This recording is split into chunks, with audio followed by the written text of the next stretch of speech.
Good tidings, everyone. This is Michael Govier from the Hey, it's Enrico Palazzo Fantasy Baseball Podcast, and you're listening to Pop Goes Your World. If you haven't already, subscribe on iTunes. And while you're there, please leave us a rating and review. And now it's time for our feature presentation.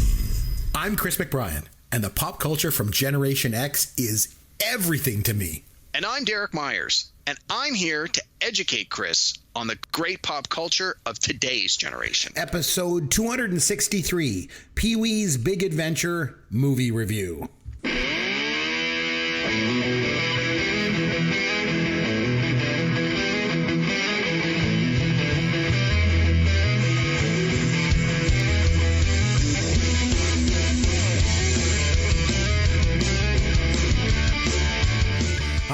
Chris McBrien along with Derek Myers, and this is Pop Goes Your World, the pop culture podcast for the generations.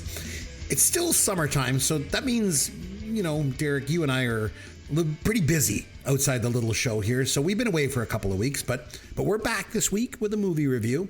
Now, recently, Paul Reubens passed away, so we thought it might be a good idea to go back and watch Pee-wee's Big Adventure from 1985 and do a full review of the film here this week. But before we get to that, Derek, what is new in the world of pop culture for you? Hey, Chris. It's been a couple of weeks. Good to be back, and hope your summer's been good. I know as a teacher, you get your summers off, so you're trying to pack 12 months worth of fun into 2 months. So hopefully that's working for you. Anyway, it is. That's good. Yeah. I'm glad to hear it. Yes. I had a chance to watch a few things in the last 2 weeks since we had our last show. I got a little bit of everything on here, but I'll try and keep it short. First, I'm going to start with a rodder. So, I recommend movies to you all the time. I know you don't always have a chance to watch all of them. And from time to time, you recommend movies to me. And again, I try to watch them where I can. On a show not too long ago, you had mentioned a more recent movie you saw, and you talked about how bad it was. And I just sort of nodded my head politely and went, yeah, that's fine. But when it comes on TV, I'm going to watch it. And I did, and it was awful, and you were right. And the movie is 65. Oh, God, that was one of the worst movies I've ever seen in my life. Oh, my God, it was garbage. I couldn't get through it. I got about 45 minutes into it, and I just kept thinking, come on, it's a guy with a laser gun shooting dinosaurs. How bad can this be? Exactly. Oh, it was terrible. I couldn't even finish it. And it was on... It premiered on Crave HBO here about a week ago, and I just happened to have it on. And then a couple hours later, I went into the other room where my wife was watching TV, and she was just starting it. And I said to her, "You're not going to like this." She's like, "No, it should be okay." It's Adam Driver. He's good. Well, and I mean, I'm not even a big fan of Adam Driver, but I'm like, fine, I'll give it a shot. Anyway, a little bit later that night, I went back around the room because we have different TVs in different rooms. I went back into the room where she was watching, and she was watching something else. I said, "What happened to 65?" She's like, "I couldn't even get into it as much as you did." She's like, "It was pretty bad." So, it was awful. If you have a chance to see it, don't watch it. It was bad. It was really, really, really bad. That's good that we agree on something. Yeah, so I like that. Anyway, everything else I got on my list is really, really good. So I had a chance on Amazon Prime. I've been seeing previews that they're doing season 2 of a show called Good Omens. And I thought, I never watched season 1.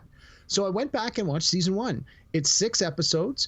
It's based on a book that was written by Terry Pratchett and Neil Gaiman and many, many years ago. And then the season 1 came out, I want to say about a year, maybe 2 years ago. Or no, actually, maybe it even came out earlier than that. And it has David Tennant and... oh my God, I'm blanking on the other guy's name. This is the second week in a row I'm blanking on the guy's name here. David Tennant and Michael Sheen. I can't. There we go. I got it. Michael Sheen. And they play an angel and a devil who basically, instead of doing what they're supposed to do on Earth, they decide, we're just going to have a good time. And they actually become good friends, and then shenanigans ensue. And it was really good. It had gotten very positive reviews. I finally got around to watching it. I really liked it. Season 2 just dropped. I haven't had a chance to get to it yet. I've been hearing a lot of mixed reviews on it, so I'm gonna give it a little time before I jump into it, because with season 1 being so good, I'm worried that season 2 is just going to be disappointing, despite the fact that it is getting some positive review. So anyway, Good Omens season 1 on Amazon. If you haven't seen it before, give it a shot. Like so many of these great British series, it's only 6 episodes, so you don't have to invest a ridiculous amount of time in it, but it was quite good. And then we got to go out to the theater, and we gave into the hype, and we saw the Barbie movie. Oh, Chris, wow. you had a chance to see Barbie yet? I have not. No. Let me tell you, it was the best movie I've seen all year. It is absolutely going to be nominated up and down the board for awards. It was fantastic. It was better than the hype. It was way better than I expected it to be. There is just so many good things about this movie. Everyone should go see it. It's a movie for women. It's a movie for men. It's a movie for little girls. It's a movie for little boys, but for different reasons. Different people are going to get different things out of it. And it was fantastic. And it looks spectacular. The visuals are amazing. The direction, the cinematography, the costumes, the makeup, all of it. And the performances are great. It is just so many good things to see about this movie. If you haven't had a chance to go see Barbie, I strongly recommend it. 2 huge thumbs up. It is not just one of these ones where people are like, oh, it can't possibly be as good as everyone's saying. It's as good as everyone's saying. Fox News tells me that it's woke crap. So I'm surprised it's so good. I can't agree with that at all. But neither can I. No, 10 out of 10, A+. It looks best movie good. I saw all year. I fully intend to see it again in the theater before it's done. It's one of these movies where once you've seen it once and you sort of know what's going on, I'm sure I'm going to find more stuff the second time through, and I have no problem paying the full price money to go see it the second time in the theater. It was fantastic. And it's one of the fastest movies to $1 billion worldwide in history. Like, it's just setting records. It's doing so well. It's fantastic. Good. It's so good. And I haven't had a chance to see Oppenheimer yet, so I haven't been able to experience the full Barbie Oppenheimer. What are they? The Barbenheimer, I think they're calling it. Yes. Yeah. Oppenheimer's 3 hours. It's a long, boring drama. I'll see it eventually, but no, I think I'm going to go see Barbie again before I go see Oppenheimer once. Not because I've heard Oppenheimer is bad. It's just you got to be in the right mood to see a long, slow, depressing movie about the creation of the nuclear bomb. Sorry, spoiler alert for people who don't know who Oppenheimer was. In any case, then I had a chance to read a book and see a documentary. But let's do the book first. Okay. So I think I mentioned on the last show, I have an Audible account. And every month with Audible, you get charged a fee and you get a credit to download a free book. Well, I haven't been doing that. So I've got this huge pile of credits. And I started getting all these notices from Amazon going, your credits are going to expire unless you download some books. So I've been downloading some books and listening to them as fast as I can so that I don't lose the credits. The one I finished listening to between this show and the last show is a book called The 90s. And it's about the 1990s. It's by the author Chuck Klosterman. He is a regular guest on the Ringer podcast network. I listen to a whole bunch of different podcasts on that stream, and so that's how I heard about it. And if you lived through the 90s or you're fascinated with the 90s, this book is fantastic. He talks about everything. It's pop culture, it's politics, it's just the way the world changed, the invention of the internet and technology, and just how much our world changed in one decade, and the perspective he brings to it. And he addresses how different people are going to get different things out of it, depending on whether or not you lived through the 90s, if you were a young person, if you were an old person. It was really, really good. I learned, even as someone who lived through the 90s, I learned a ton of stuff listening to this book. And the author, Chuck Klosterman, actually reads it himself, and he's got a great voice for narration. Like, that's why he does podcasting, and it's really, really good. It's called The 90s, but it's spelled out, not just the number 90. It's The 90s. Fantastic. And then finally, I had a chance to watch a documentary. For 40 days and 40 nights, he watches documentaries. He likes to learn about the world. It's Derek's Documentaries. Derek's Documentaries. What did you learn about this time? I learned about internet influencers. Oh. So there's a 6-part documentary series on Disney Plus called The Age of Influence. It's 6 episodes that run 45 minutes to an hour, and each one talks about someone who gained fame and or notoriety in most cases by exerting their influence through social media and the internet. I'm assuming we didn't make the list. No, well, we haven't gone to jail yet. So just about everyone I watched involves somebody going to prison. Oh, jeez. Okay. There was one about like a bodybuilder guy who was like the most recognized social media person when it came to like steroids and muscle. Like, I think his thing was called Musclehead. And it was all about just how he was then able to use his influence as a bodybuilder or to then sell anabolic steroids illegally through the internet and stuff, and how he made all this money.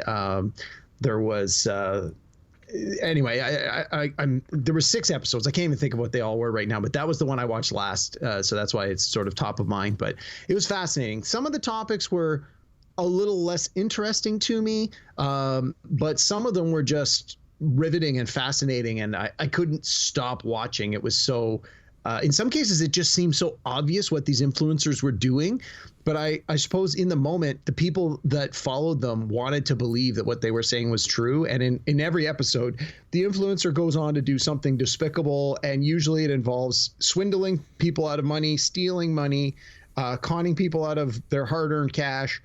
Some cases it's even they swindle single people out of millions of dollars, and it's in some cases it's done in a way that's quite sophisticated. In most cases it's actually pretty obvious when you think about it and you see it after the fact, but it's a real cautionary tale about the power people have when they become famous through the internet, in many cases for really not doing anything other than being famous.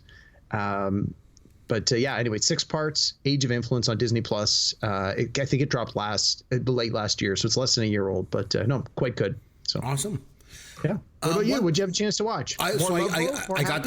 Of course, I watched The Love Boat. I got to do one thing, but I just want to mention. I know we usually wait till the end of the year to do a retrospective, and we look back on the year and we mention celebrities that have passed away. But I just wanted to mention 2 in the last 2 weeks that have died, and that's Sinead O'Connor and Robbie Robertson.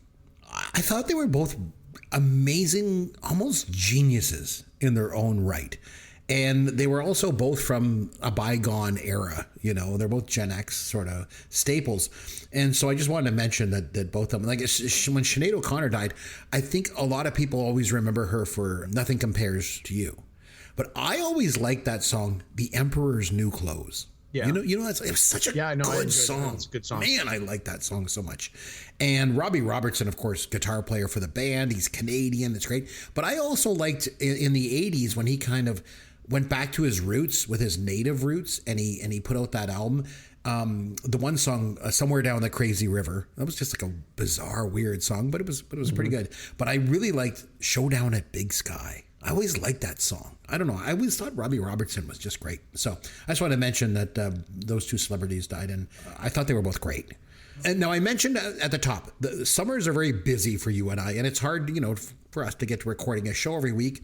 The kids are out of the school for me and stuff, and they keep me busy, that's for sure. So last week I was away. Guess what I did, Derek? Let me guess. You watched The Love Boat. You watched WKRP. I did do those things, but in addition to that, I also took my family whitewater rafting down the Ottawa River here in Canada. So let's just say I stepped outside my comfort zone just a little bit. No kidding. Yeah, like I usually spend my time watching like old movies and TV shows, but I decided to get up off the couch, and do something completely different. And it definitely was different for me anyway. There was a time when we were going down the river and we had to get out of this like big raft and walk along all these rocks on this embankment over the river.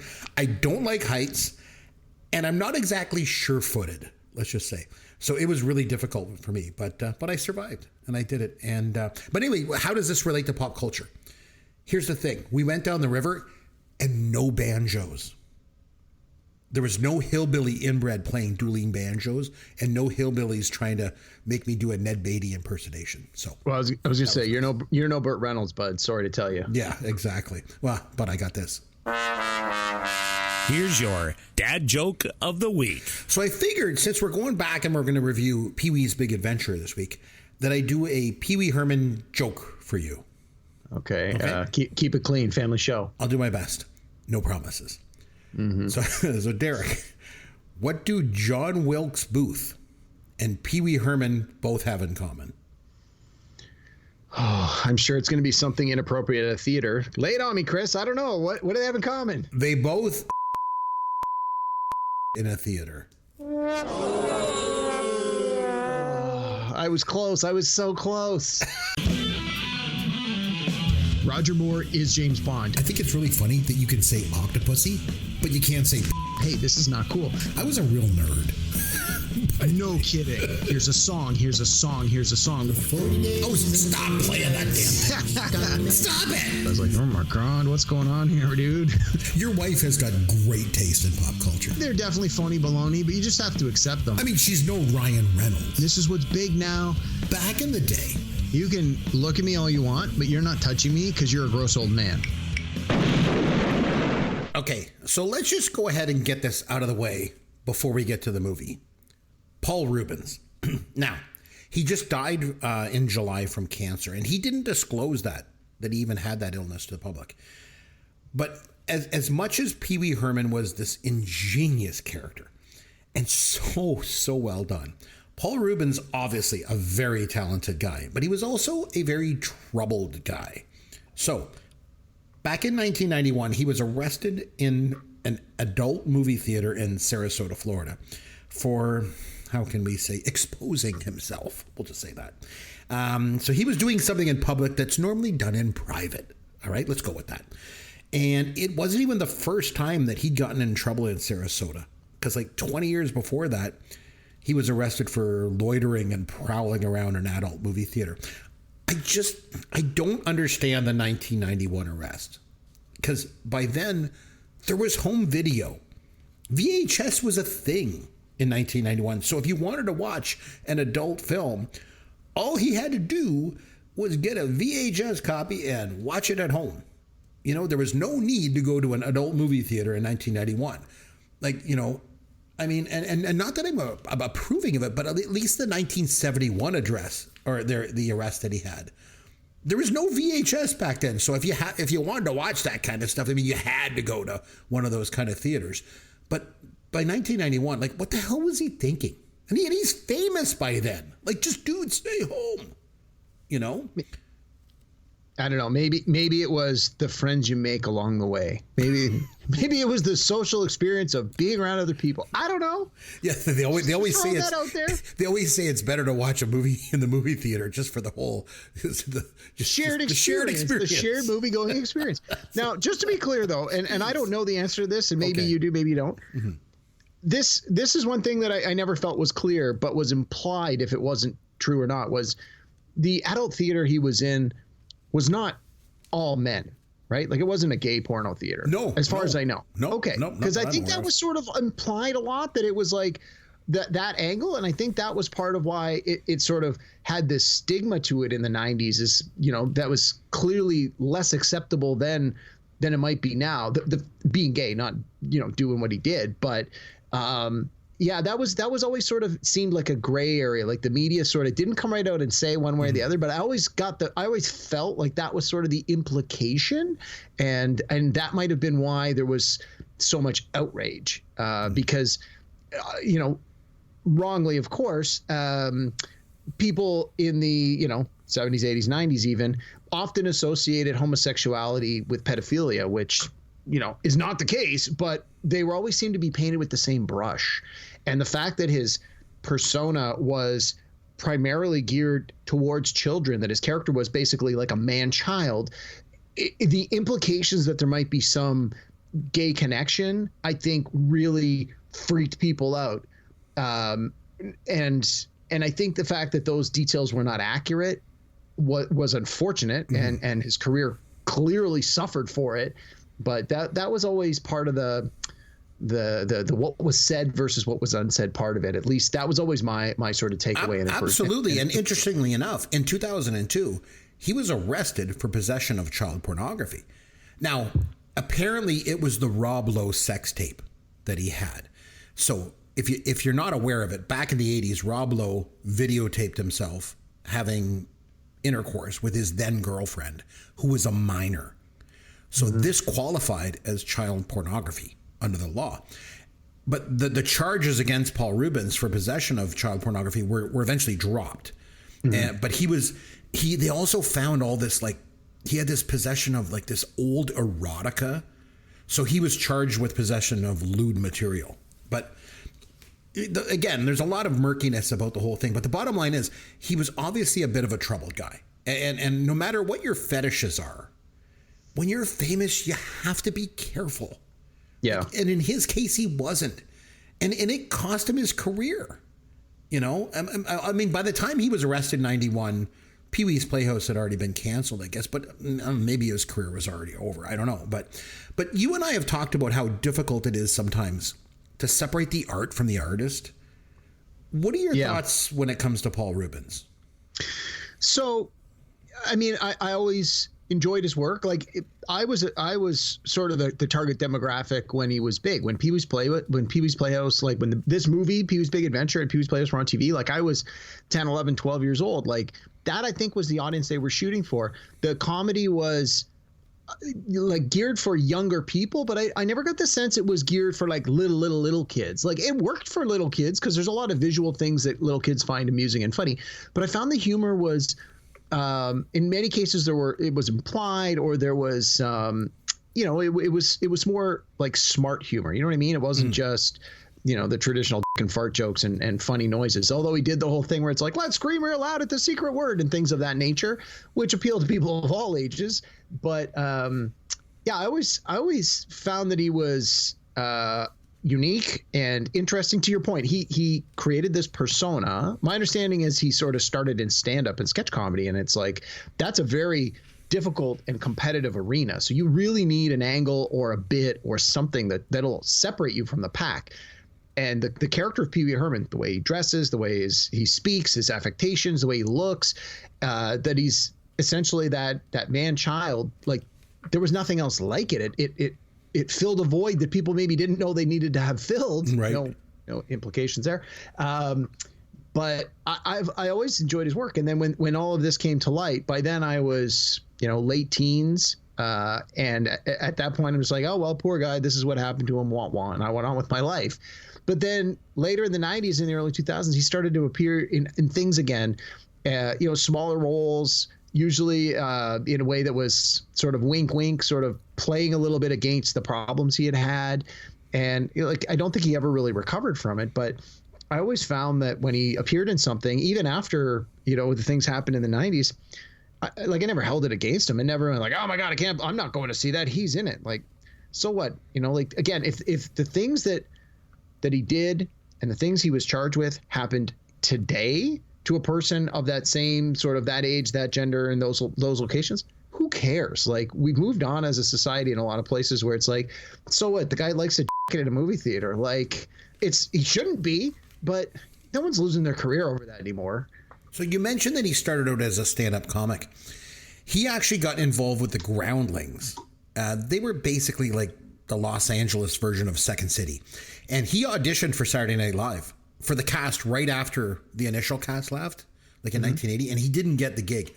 They went with Gilbert Gottfried instead. Lorne Michaels felt Gottfried and Paul Reubens were pretty similar. Yeah, I can see that. Yeah, and he was like, we don't want them both, so they went with Gilbert Gottfried. But when Paul Reubens was with the Groundlings, he was doing an improv one night with the audience. And, he started improving as a stand-up comic that wasn't very good at stand-up. Okay. And that was the improv that they did. And then he started kind of took that and took bits of that and bits of other characterizations he'd been working on and kind of rolled it all together. And he came up with Pee Wee Herman. But no matter how he got there, did he ever create an amazing character? Like, it was so amazing. But before he perfected that Pee Wee character, he also appeared in Cheech and Chong's next movie. He played that bad stand-up comic kind of character there. He was in the Blues Brothers. Remember, he was a waiter at Shape Hall. And he was on The Dating Game 3 times. The last one he did as Pee Wee Herman, and he won. So that was interesting. So that brings me to the character. So Pee Wee Herman. What the hell is Pee Wee Herman? Is he a kid? Is he a man-child? Like those mannerisms and all that. There's so much subtext going on. There is so much going on at once with that character. I think that's what I like about it. I think it's not just a one-note character. There is a lot going on. You know what I mean? Yeah, like I was watching the movie this week and I was thinking the same thing because I unfortunately I don't have it at the top of my head, but I want to say when Pee Wee's Big Adventure came out, he was in real life, he was like 30 years old, right? Yeah. He was in his late 20s, early 30s. Yep. And so knowing that when I watched it, it's like it's clear that I think the character is supposed to be a little younger than that, but not that much younger. Like he's probably supposed to be in his like mid-20s, yet his house and the things he does seem very childish and childlike, but in an innocent way. Like I'm looking around the room where I'm recording this right now, and it's like I have action figures and toys and posters of superheroes and things that are basically the modern today equivalent of what Pee-wee had in his house. Like, I can relate to that. Yet he, it's like he rides the bike, but you also see him driving a car. So it's like he's clearly an adult in that sense. But you don't see him doing a lot of adult things. Like even though the girl at the bike shop likes him, it doesn't seem like he's interested in a romantic relationship. But he can pick up on some of the subtleties when he's speaking with people, but then he does childish things like, I know you are, but what am I? I know you are. So it's this sort of weird conundrum where it's like, is he supposed to be a little kid? Is he supposed to be a grown-up who thinks he's a little kid? Is he an adult who just wants to act childish because he can? Is he an adult who's acting childish because he just never learned how to be an adult? It's an interesting point of discussion. I'm thinking of like by comparison, say like a character like Sheldon on The Big Bang Theory, where yes, he's an adult, but he's just extremely naive. So he does childish things because he just doesn't have the desire to learn how to do the adult things. But eventually through the course of that show, he does. So it's like this Pee-wee character was definitely ahead of his time. Like there was nothing like it. And I think we can look at a lot of other pop culture where they've leaned on that concept at least a little bit. You can see where more recent characters from other things have clearly been influenced by the Pee-wee Herman character. So I agree. It's that whole ambiguousness too. Yeah. Like even like when you watch something like Napoleon Dynamite, same thing. Yes. It's all ambiguous. Like, and it's kind of drawing from this. So this movie, I had seen the first half of this movie several times, but I don't know if I'd ever actually sat down and watched the whole thing from start to finish in one sitting until this week. I'd only seen it like maybe 2 or 3 times before this. I definitely remember seeing it in the theater because I was a fan. I didn't see it in the theater. Yeah. I was a fan of the Pee-wee Herman character. So I remember seeing the theater. And then I remember then he got the Pee-wee's Playhouse TV show, which came out not long after that. And I can remember watching that. Again, I was pretty young when that came out. It was like before I was in high school. Like I was 9, 10, 11 years old, somewhere in that neighborhood when that came out.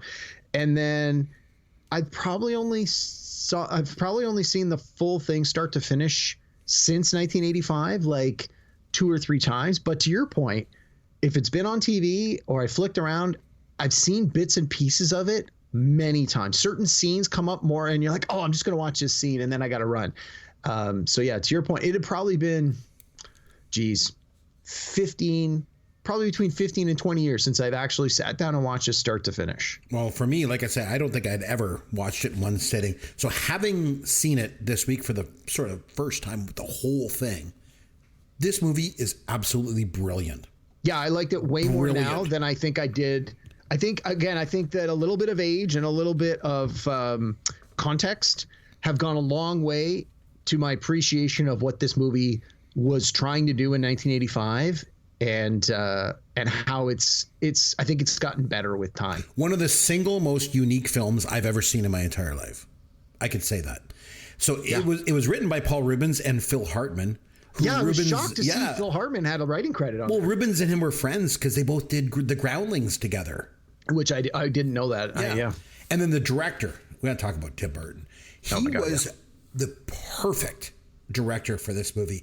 And it is one of the reasons why I think it's so good, in my opinion. So Reubens wanted to get Tim Burton to direct this after he saw Frankenweenie. Which is the original, the short film. Not the new one that he did or whatever. The short, because this is before Tim Burton had done anything. This was his first studio feature film. He'd done a bunch of short films in the 70s, but this was sort of it. Okay, so the movie starts off, and Pee-wee wakes up from a dream when he's winning the Tour de France. Of course, in his bike, by the way. And he just immediately starts jumping up and down on his bed. And then he puts on these bunny slippers and he uses one to like smell this plush carrot. And then he plays with Mr. Potato Head, and he slides down a pole into the kitchen, and where there's this whole Rube Goldberg machine. Yeah, I looked that up. I knew it had a name. Yeah. I couldn't remember it. Yeah. And Tim Burton used that again in Edward Scissorhands, if you remember that whole Rube Goldberg He uses thing. it in a few of his things. I think he really likes that kind of just strangely bizarre, overcomplicated for no reason other than it's fun to watch. It's interesting to look at. And then after that, Pee-wee goes to the mirror and he tapes his face with like Scotch tape and then laughs. That I didn't really get other than just being silly. Because I think right from the get-go, all those things, he's just got this odd zest for life. Yeah. Like he's just genuinely happy to be awake and starting his day. And it's just such a great way to start the film and introduce the audience to this bizarre character. You think? You're like, I mean, the whole opening scene is genius. I don't know how else to describe it. Well, and I think that in addition to everything you've mentioned, I want to just touch on it now, but we'll come back to it later, is this scene, it goes from good to great because of the music that accompanies it. And we'll talk more about that later. Absolutely. But I agree. This opening sets the stage. You get the idea of who this character is. You get an idea of how bizarre the visuals are going to be. You get to hear this odd music score that's accompanying it. And exactly like you said, and it already, right in the first scene, opens up the question of like, who is this kid? He lives by himself. He brushes his teeth and he makes breakfast and he can clearly take care of this little dog. And like part of my mind was, how does he pay for this house? Like, does he have a job? What does he do for a living? Yeah. But at the same time, it's like, okay, well, he's clearly an adult. He lives by himself and he's got this, he can take care of himself, but he acts so childlike, and you almost want to say like, does he have like a mental illness? Is he not all there upstairs? But it's like, no, he's clearly his brain works, like his higher functions are there. He's not stumbling and tripping over things. He's not, struggling to do everyday tasks. Like he's clearly, these are all deliberate choices and deliberate actions that he's making. And it's just bizarre and unusual and unexpected, which adds to sort of the humor and the interest. You're like, okay, well, this is a very interesting character. It's not like anything I've seen before. Now, in the first 5 minutes, I want to know what's going to happen next. I like even the way he eats his breakfast. Like you mentioned, he's got this plate of pancakes with this bacon for a face, and he pours Mr. T cereal on it. And then it's like he eats like 2 pieces of cereal and then moves on. Yeah. Like instead of finishing it, it's just so weird. And again, the whole time it's like this exuberance, this joy for life. It's almost like he doesn't have time to eat. He's too busy moving on to the next great thing in his day. You know what I mean? Yeah, exactly. Yeah. That's a good way to think of it. Yeah. So watching this movie this week, like I say, for me, like really the first time from start to finish. I'd seen the beginning quite a bit, but it didn't matter. It was like watching it for the first time.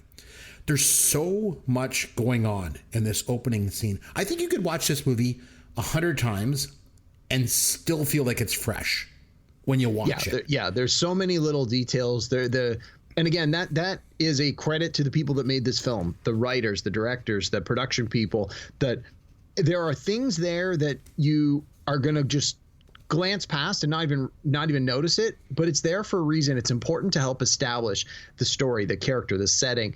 And to your point, you watch it 2 or 3 times and you start looking for, I know whenever I watch something, a second, third, or fourth time, I start to watch more than just what's in the foreground. I start to look at the background players. I start to look at the scenery, like what is on the table while they're in the restaurant speaking. And you realize that a lot of those little things are not there by accident. And this movie is a really good example of just so many things that are definitely there on purpose. And it's almost like a little reward. Every time you watch this, you're going to get rewarded with something you didn't catch the last time. I'm really glad you mentioned the music, because it was Danny Elfman, who, we know from things like, The Simpsons and Batman and stuff like that. But this was really like his real first sort of thing that he did. And it's just so noticeable. His style is there from the get-go. It was his first musical score. He was a musician in the band Oingo Boingo previous to this. And the song Dead Man's Party, still a great 80s tune. But it was the first time where he did the musical score of a film. Yes. You know? But it's so recognizable when you go back, and if you didn't know and you watch it again with that in mind, it's like it just jumps out at you. Like, that's Danny Elfman. Like, he's got such a style. And it was the beginning of the Danny Elfman Tim Burton partnership, which it's like the Steven Spielberg, John Williams partnership, right? Like certain movie creators and musicians just end up finding a groove, and you can't imagine them working independently of each other. So I want to mention some of the people that are in it, just briefly. Francis, Mark Holton. He was also in The Naked Gun. He was the fan in the stands, remember at the baseball game, that recognizes Leslie Nielsen? He's like, hey, it's Enrico Palazzo. Hey, it's Enrico Palazzo. That was him. And he was in Teen Wolf, wasn't he? Yes, he was chubby. He was a fat guy on the basketball team with Michael J. Fox. That's where I remember him from. Yeah. He was in Teen Wolf 2 as well. Or as I like to call it, Teen Wolf also. He was, the scene where Francis and Pee-wee meet on the road, you mentioned it briefly. I know you are, but what am I? I know you are, but what am I? The whole thing just feels like it's improvised. Probably was. Well, and that's right from his stand-up act, right? Yeah. And that's always a danger I find when comedians who have established characters or established bits or routines are given an opportunity to be on screen, whether it's TV or film, usually film, where they just feel they have to just shoehorn in their best bits from their stand-up into their film debut, and often it just doesn't work. It feels really forced. But I did find that there was a number of things that he does here that I was fairly certain had originated in his stand-up routine as he developed this character that just worked great. That was one of them. That whole scene with Francis and the tequila scene, which I'm sure we'll talk about a little bit later. Like that, it fit perfectly in the way that it did. But I wanted to mention Dottie, Elizabeth Daly. She was perfectly cast as Dottie. Now, as an actress, she mostly did voice work. She did Babe. In the sequel, Babe, Pig in the City. I didn't know that. I had to look that up. Oh, she did so good in that. But I thought she was just great in this role. But I just want to kind of like walk through the movie a little bit. So it starts off, and he's riding his bike down the street. And then he falls right in front of this group of kids. And he's like, trying to show off. Yeah, I meant to do that. Like, kids always say that, right? To save face. And again, I'm like, is he a kid? Is he a grown up? Like, what the hell? Who knows? And then he goes into Mario's magic shop. Yeah. And he goes through the store, which feels like an improvised scene. Like, I really did feel improvised, but it worked. It almost felt like Tim Burton just put a bunch of magic store props in the store and just let Reubens just improvise his way around the shop. Like, well, and I read that a lot of the stuff that appeared in the film were things that Paul Reubens actually owned. Like, apparently he was really into like gag props and things like that. So it wouldn't surprise me, to your point. Yeah, if either Tim Burton said, I'm just going to put a bunch of stuff there, go for it, or if even Tim Burton was like, we're going to do this, and Reubens like, let me place a few things here that I know I can work with just in case we hit some slow patches. And the whole scene though, it just exudes that zest for life. Yes. Again, like they do such a good job of establishing the character in the opening 20 minutes, I think. So Chuck's bike-o-rama, he pulls up and he locks his bike to this robotic clown out front, and he pulls that sort of endless length of chain out of the side bin of the bike because it's his most prized possession, right? He wants to make sure no one steals it. So like you said, he goes in and Dottie's got that new horn for him. And she's like, well, I'll give this to you, but you got to go out with me on a date. I love his response because he's like, I like you, Dottie. Like. he's like, there's things about you don't understand. There's things you shouldn't understand. I'm a rebel, Dottie. And then he gives this childlike laugh and walks out. And it's just such a bizarre scene for this bizarre guy. Like, I just don't understand what it's all about. It's like, in one way, like the character has a bit of a dark side, but at the same time, he's like this fun, loving, overgrown child. It's so weird. So anyway, he goes outside and his bike is gone. Someone's stolen, and then everyone in town is riding bikes. It's like person after person. I never noticed that before, but I've noticed it this time, and I laughed. I was laughing so much because it's all so surreal. And I think maybe that's one of a good ways to describe the movie too, is that it's just surreal. Yeah, that's a good way to describe it for sure. Surreal and ambiguous. So he goes to Francis's house, and Francis is in this huge bathtub. It's more like a swimming pool inside his house. Yeah, and Pee-wee comes in, and I love how he locks the door, and he goes, "Scream all you want. We're miles from where anyone can hear you. Meanwhile, the dad and the butler are right outside the door. Yeah. Like, what? And then Pee-wee and Francis have this epic pool fight where they're like spinning around. Again, it's all so surreal. But I laughed that whole scene, like nonstop. It was so funny. Oh my God. And I wanted to mention the guy that they hired to steal the bike for Francis. Yeah. Ralph Seymour. So he was in the TV show Making It with David Naughton. He was also, you would remember him as Creasy in Fletch. Remember? No. Remember, he was one of the guys on the beach, and he's like, how old are you, Crease? He's like, I'm 19. And Fletch is like, you're not taking very good care of yourself, Crease. Oh, yeah. Yeah, that guy. That was him. Okay. And he was also in the very last episode of Different Strokes. Season 8, where Arnold is like working for the school paper and doing a story on all the jocks taking steroids. I remembered him from that too. So I know way too much about this trivial stuff from the 70s. I was going to say, almost all those references you just made, most of the people listening are like, Chris, are you just making stuff up? Because this can't possibly be real. You're the only one who knows these things. No, I'm telling you it was. So I love, probably one of my favorite scenes, there's a few scenes in this movie I love, but when they're meeting in Chuck's, in the basement, and then he gets the whole gang together and they go over like exhibit after exhibit about his bike. Most of it is just useless stuff. He's like, Exhibit A, a picture of me and my bike. Exhibit B, picture of me. What's missing? My bike. Exhibit D, a pen. Why? What's the significance? I don't know. And Exhibit Q, a scale of the entire mall. And then my favorite character, probably in the whole movie, Amazing Larry. So, with the mohawk? Yeah. So he's talking during Pee-wee's speech and he's like, Amazing Larry, is there something you could share with the rest of us? Amazing Larry might be my favorite side character in any movie ever. I don't know why. He always has been. The bald head, the feathers on the suction cups, making that mohawk. He wears like a suit jacket. He never talks out loud. Again, surreal, bizarre, but I just love it. So, I don't know what you think of Amazing Larry, but I think he's great. He was on screen for 10 seconds. I really don't have an opinion one way or the other. There's something about him that I always loved. So then I like, Pee-wee's like, this is a mystery. It's like pulling a thread that someone keeps knitting and knitting and knitting, and then everyone just leaves the room. And Dottie's like, come on, let's go upstairs. It's hot. And he's like, hot? It feels fine. In fact, I can't remember when I felt so cozy down here. And it made me realize during that scene, Pee-wee doesn't say funny things. It, like, if you look at the script, it's not written in a way that gives him jokes or even funny things to say. If it's just written in simple, kind of boring lines, it's his delivery. Yes. It's always his delivery of the lines. Like, he puts all this extra meaning into what he says. It's almost like he doesn't exist in the same social situations or even inhabit the same world as the people around him. You know what I mean? I do. Yeah. I know exactly what you're talking about. So bizarre, just the way he attacks everything.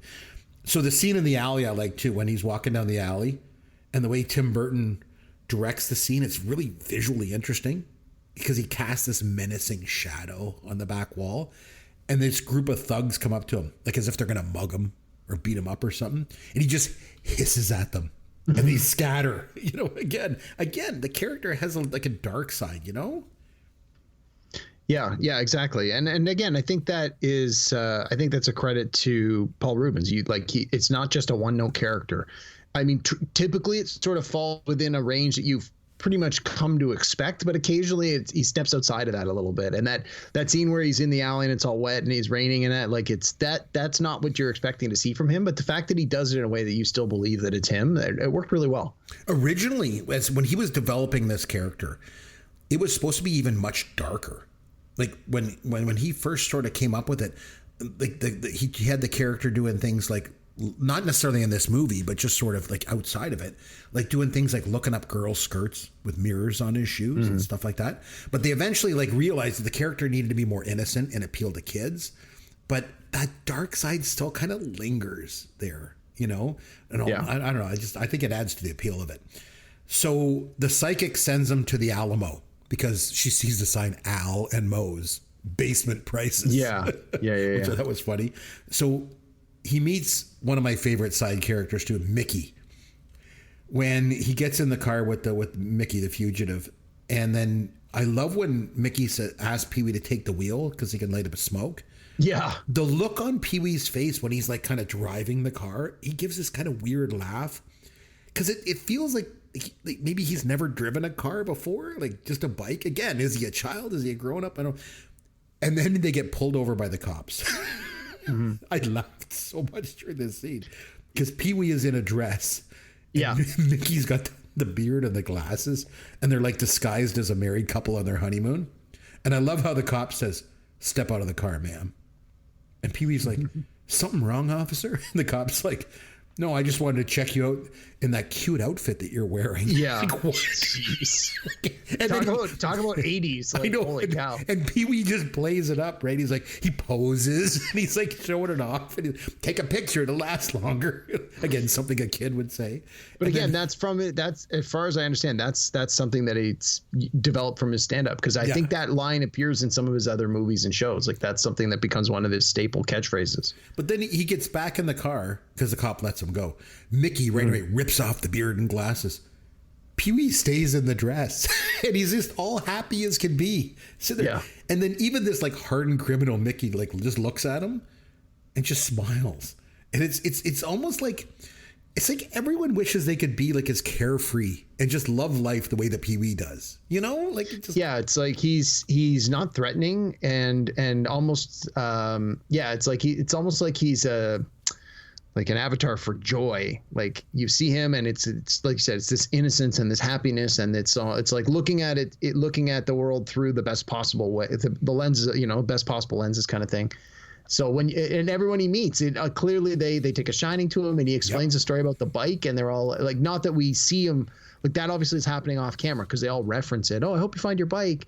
And, and then that it's that positive reinforcement of, you treat people nice and you treat people like you want to be treated kind of thing. And throughout the course of the movie, there's constant callbacks as the characters start to reappear, things start to work out for him. So I found that every scene in this movie was like its own standalone work of art. Yeah. Like every single scene just like kind of had a beginning, middle, end, and it just stood on its own. When he gets picked up by Large Marge, probably one of the most famous scenes, and her face goes all scary. Tim Burton loved using that claymation in his special effects back then. He did it so well, but it comes off as dark and scary. I felt like if you were a little kid, like you could be scared by that. He almost cut that scene from the film too. Yeah, I remember it freaked me out when I was a little kid. Yeah, he was going to cut it out because they were like looking at different things, and they thought, the special effects, we won't shoot that, and then thank God they left it in. Well, I read a thing in the trivia that said I had to go back and rewatch the scene that Large Marge herself, the whole time she's on screen, she doesn't blink, and it just makes the character that much more like eerie and scary. And so, because I watched it and I never know, I'm like, oh, like she just gives up the scary vibe. And then when I read that, I was like, oh, well, that's why. I went back and rewatched it. I'm like, yep, that's what's doing it. The fact that she doesn't blink. I think, you bring up a good point, because like everyone loves Pee Wee, right? Like even though he's this man child, he gets the attention of the waitress, Simone. And then when he's riding the train with the hobo, they're like singing songs. Everybody loves Pee Wee. It doesn't matter if they're old or if they're young, if they're a criminal or a waitress or a hobo, or everybody just loves the guy. So it's so interesting. So he makes it to the Alamo. And, oh my God. Jan Hooks, I want to mention too, as a tour guide. You're probably best known for Saturday Night Live. Like she was on in the cast with Dana Carvey and all them from like 86 to 91. She was also in the last 2 seasons of Designing Women. She died in 2014 from cancer, but I thought she was really good. But the scene that she does, totally improvised. Tim Burton just let her go. And just said, go ahead, improvise the whole thing. And she did. Now, she started off in the Groundlings as well. So, she was no stranger to improv work, that's for sure. Yeah, for sure. But, funny enough, she suffered from stage fright. And I hear that a lot about performers, a lot, like especially comedians. A lot of them do. But Phil Hartman helped her overcome it because he was with the Groundlings and helped her work it out. So he's at the Alamo, Pee Wee, and I love when he calls Dottie on the phone from him. She's like, I don't believe that you're there. And he goes, I'll prove it. And he just leans out and he's like, the stars at night are big and bright. And all the cowboys clap. deep in the heart of Texas. Yeah. It's so bizarre, this weird thing. So, and then he starts talking to Speck on the phone. Remember? And he's like talking to the dog. Oh, yeah, the dog. Yeah, it's like the yeah. understanding. It's like, Speck, put Dottie back on. Yeah. It's so weird. But I like also, she agrees to send him money for the bus fare or whatever he needs. And then she's like, but you got to repay me by taking me to the drive-in.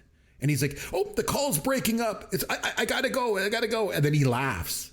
Like, again, like, it made me think, like, what's the deal? Like, it's not that he doesn't like her. He just shies away from anything sexual. Like, I don't know if he's just because he's childlike or like, I don't understand what the deal is. Yeah, no, it's ambiguous.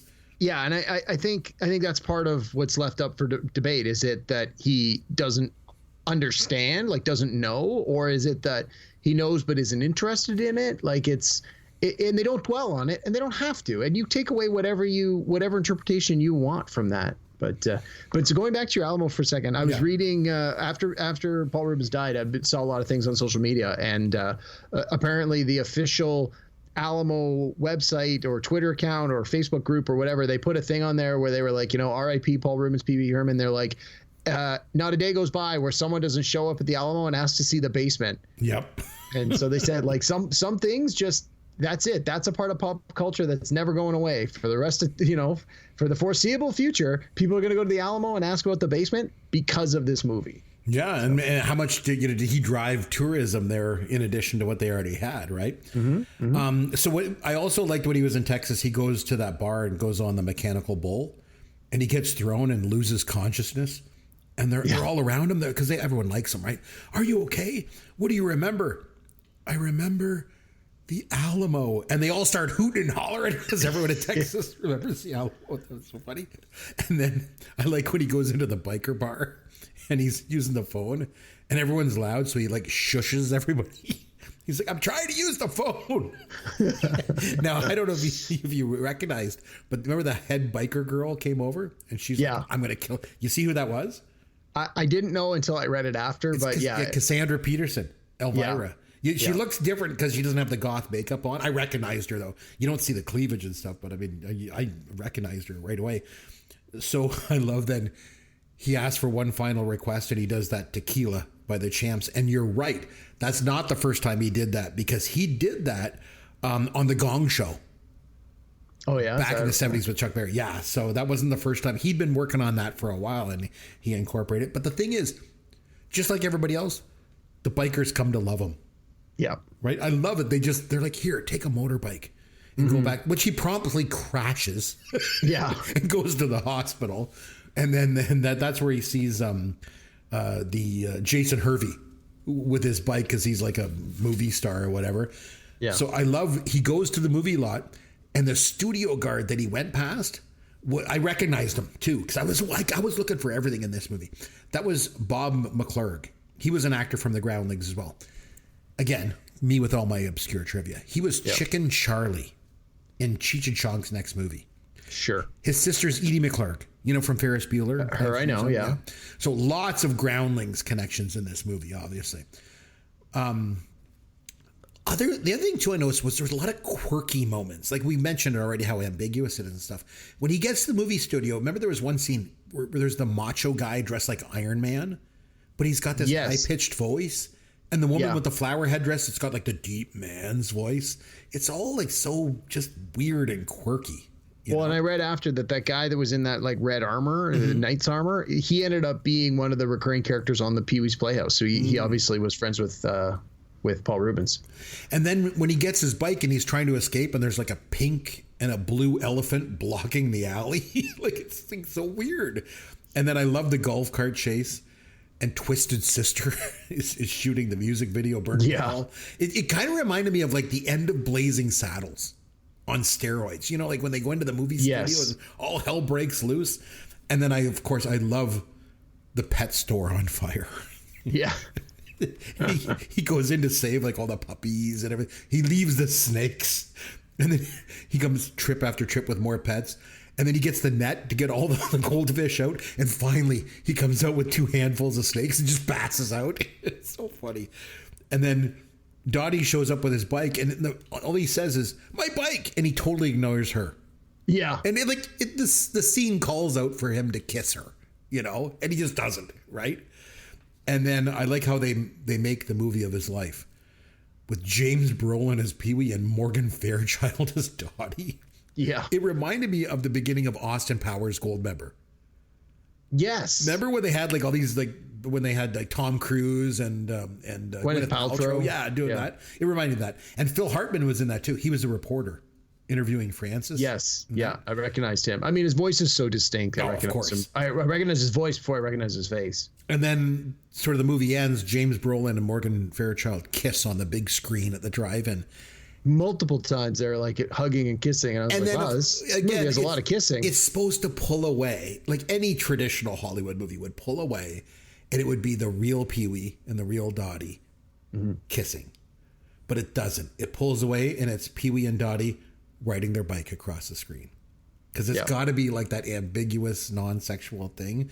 And that's the end of the movie. So he's got that great line where he's like, let's get out of here. And she's like, don't you want to see how it ends? And he's like, I don't have to see it. I lived it. Yeah. So good. So having gone back and watched it after all these years and gone through the whole thing, give me a rating out of 10 on this. Got to give it a 9. Ooh, wow. 8.5 to a 9. I'm going to go with a 9. I'm feeling generous today. Good, because I'm giving it a 9 too. Yeah. Definitely 9 out of 10. I was almost surprised how much I liked this. It was fantastic. Genius film, and it has aged unbelievably well. Yeah, I agree. I think it's aged nicely. I think looking at it, like so many of these movies, we go back and you're like, well, when you look at it with today's lens, it's all these problems. I found the opposite. I found looking at it with today's lens, I thought it aged well. I thought the humor aged really well. I thought any of the problematic baggage that sort of came to it a few years later with the things that happened in his personal life, like at this point, that nobody gives a crap anymore.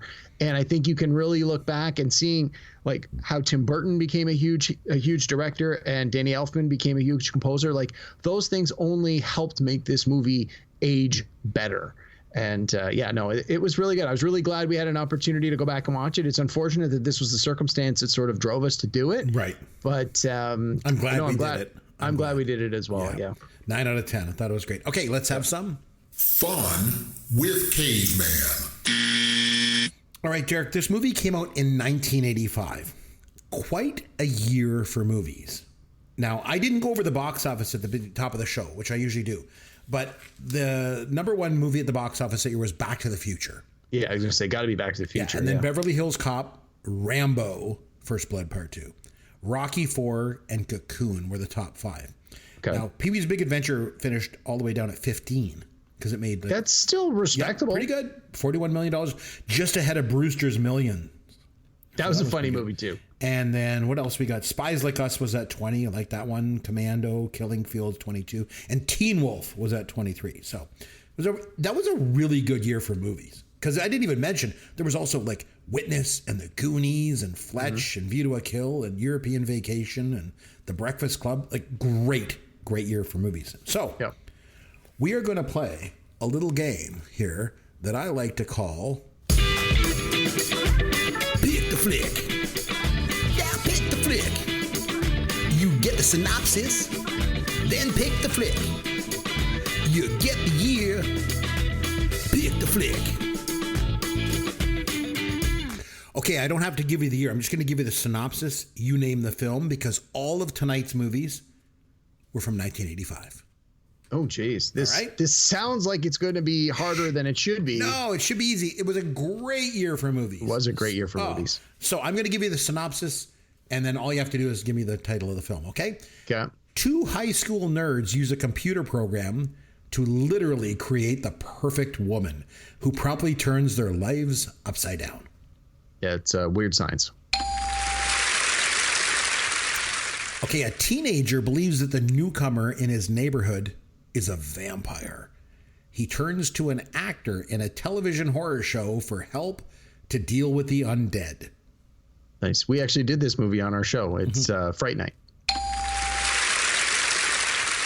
All right, 2 bumbling government employees think they are U.S. spies, only to discover that they're actually decoys for nuclear war. Yeah, you just mentioned that. Spies Like Us. A retired Special Forces colonel tries to save his daughter, who is abducted by his former subordinate. Ooh. From 1985? 1985. Wow. That does not sound familiar at all. I have no idea. It's Commando. Commando. Oh, yeah. Okay. All right. A teenager with a massive facial skull deformity and biker gang mother attempt to live as normal a life as possible under the circumstances. Oh, that sounds like Mask. Yeah, I did that one for our buddy Greg, so I know he likes that movie. An officially dead cop is trained to become an extraordinary, unique assassin in service of the U.S. president. Wow, that does not sound familiar either. I was going to say RoboCop, but I know that's 87. I don't know. One of my favorites, Remo Williams, The Adventure Begins. Oh my God, yeah. Okay, a group of friends just out of college struggle with adulthood. Group of friends just out of college. Was that that was the one with the stupid name. That was St. Elmo's Fire. That was it. Okay, the movie doesn't even have a fire. Stupidest name for a movie ever. A bored New Jersey suburban housewife's fascination with a free-spirited woman she has read about in the personal columns leads to her being mistaken for the woman herself. Oh, was that the Madonna one? Desperately Seeking Susan? Very good. Okay. A troubled writer moves into a haunted house after inheriting it from his aunt. Troubled writer. This movie was so underrated. It was so good. Was it the movie just called House? Yep, with William Catt. Very good. Okay, an overworked air traffic controller takes his family on a beach vacation, but is soon beset by a series of mishaps. Oh, I loved this movie so much. Was it Summer Rental with John Candy? It was, yes. All right, a delicious, mysterious goo that oozes from the earth is marketed as the newest dessert sensation. But the tasty treat rots more teeth when zombie-like snackers who only want to consume more of the strange substance at any cost begin infesting the world. It's got to be one of those crappy zombie movies. Was it Night of the Living Dead Part 2? Oh, it was The Stuff. Oh. The Stuff. It was this goo, and they sold it. Okay, the last one. The goofy students of a remedial driver's education class find themselves butting heads with their abusive police instructors. Oh, yeah. This was... oh, my God. It wasn't License to Drive. Was it just called... it was like driving school. It was Moving Violations. You got it. Yes. Oh. Yes, with John Murray, of course, Bill Murray's brother. We like that movie. I knew it'd take me a minute. Yeah, I know. We had mentioned that one in the past. I remember you guys liked that movie. So, okay, so we made it through. We got through trivia. You did very, very well. I think you only missed two. I missed a couple. Yeah, so it was good. So next time, what do you say? Maybe we'll come back with a topic. Maybe we'll do a movie review. We'll figure that out. Yeah, we'll see what's happening in the world around us. I mean, hopefully we don't have any more celebrity deaths, but maybe something might happen that'll give us an idea. But otherwise, we'll come back with a topic. All right, so we'll do that. And until then, this is Chris McBrien on behalf of myself and Derek Myers saying thanks for listening to Pop Goes Your World, the pop culture podcast for the generations.